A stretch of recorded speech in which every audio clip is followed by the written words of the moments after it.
Now rules to draw the ray diagram.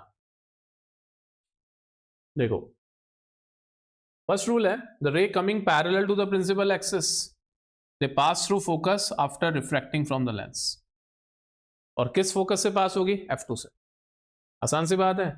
On the other hand अगर मैं concave mirror की बात करूं, ray coming parallel to the principal axis they pass through focus, और focus से तो पास हो ही नहीं सकती, क्योंकि कॉन्केव मिरर क्या करता है? डाइवर्ज करता है। और कॉन्वेक्स मिरर क्या करता था? कन्वर्ज करता है। तो कन्वर्ज किसकी ओर करता है कॉन्वेक्स मिरर? खुद के फोकस की तरफ, या फिर खुद की प्रिंसिपल एक्सिस की तरफ। और ये अपनी प्रिंसिपल एक्सिस या फोकस से डाइवर्ज कर देता है। बट इन रियलिटी ये रे कभी नहीं मिलती, बट वर्चुअली ये रेज इस फोकस से ही पास होगी। सो थ्योरी हमारी बिल्कुल सही होती है। The ray coming parallel to the principal axis passes through the focus after refracting from the lens. ये फर्स्ट रूल है। सेकेंड रूल ये कहता है द रे passing from the focus goes parallel with respect to principal axis after refraction। अभी passing from the focus, कौन सा focus होगा? First principle focus. तो फर्स्ट प्रिंसिपल फोकस से पास होने वाली रे प्रिंसिपल एक्सिस के पैरेलल जाती है after refraction from the lens. पर उस केस में हम लोग फोकस से कोई रे पास ही नहीं करवा सकते।